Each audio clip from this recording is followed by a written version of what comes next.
আসসালামু আলাইকুম। আশা করছি সবাই ভালো আছেন। আজকের এই পর্বে থাকছে একেবারে দেশীয় স্টাইলের লইট্টে মাছ ভুনা। আজকের এই সহজ সরল রেসিপিটা আশা করছি আপনাদের ভালো লাগবে।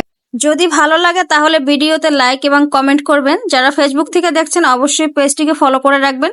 যারা ইউটিউব থেকে দেখছেন অবশ্যই চ্যানেলটি সাবস্ক্রাইব করে পাশে থাকবেন। তেল গরম হয়ে গিয়েছে, দিয়ে দিয়েছি 1 কাপের মতো পেঁয়াজ। পেঁয়াজটাকে আমি ভালো করে ভেজে নেব। ভাজা হয়ে গেলে দিয়ে দিচ্ছি লবণ দিয়েছি, এতে করে পেঁয়াজটা চালো চালো সেদ্ধ হবে। দিয়ে দিচ্ছি আদা রসুন পেস্টটাকে ভালো করে ভেজে নেব, যাতে করে কোনো রকম কাঁচা স্মেল না থাকে। এ পর্বে দিয়ে দিচ্ছি হলুদ গুঁড়ো, মরিচ গুঁড়ো এবং ধনিয়া গুঁড়ো এবং জিরে গুঁড়ো। এটাকে আমি একটু ভালো করে ভেজে নেব। ভাজা হয়ে গেলে দিয়ে দিচ্ছি পানি দেওয়ার পরে মশলাটাকে আমি ভালো করে কষিয়ে নেব। ততক্ষণ পর্যন্ত কষাবো যতক্ষণ পর্যন্ত না তেল থেকে মশলাটা আলাদা হয়ে যাচ্ছে, তেলটা উপরে ভেসে না উঠছে, ততক্ষণ পর্যন্ত আমি কষাবো। দেখতেই পাচ্ছেন মশলাটা আর তেলটা আলাদা হয়ে গেছে, তেলটা ভেসে উঠছে। এ পর্বে মশলাটা কষানো হয়ে গেছে। দিয়ে দিচ্ছি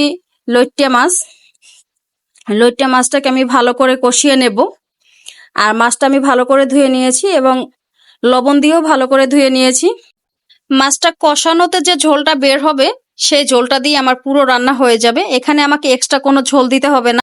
এই যে অনেকটাই ঝোল বের হয়ে গিয়েছে, এই ঝোল দিয়ে আমার পুরো রান্না হয়ে যাবে। আর আমি এখানে 1 কেজির মতো মাছ নিয়েছি, একটু ভেঙে গেছে মাছটা। যদি কম নিতাম তাহলে হয়তো ভাঙতো না, যেহেতু মাছের পরিমাণ বেশি সেক্ষেত্রে নাড়াচাড়া একটু ভেঙে গেছে। তো যাই হোক, দেখতেই পাচ্ছেন কতটা ঝোল বের হয়েছে। এই ঝোল দিয়ে আমার পুরো রান্না হয়ে যাবে। এই যে কতটা ভুনা ভুনা হয়েছে, তবে মাছটা একটু ভেঙে গেছে, কোনো ব্যাপার না। এই পর্বে দিয়ে দিব হলো কাঁচামরিচ। যারা ঝাল খান তারা ঠিক আছে, যারা ঝাল খান না তারা কাঁচামরিচ দিবেন না, এতে করে ঝাল বেশি হয়ে যাবে। আমি এখানে 3-4টা কাঁচামরিচ দিয়েছি।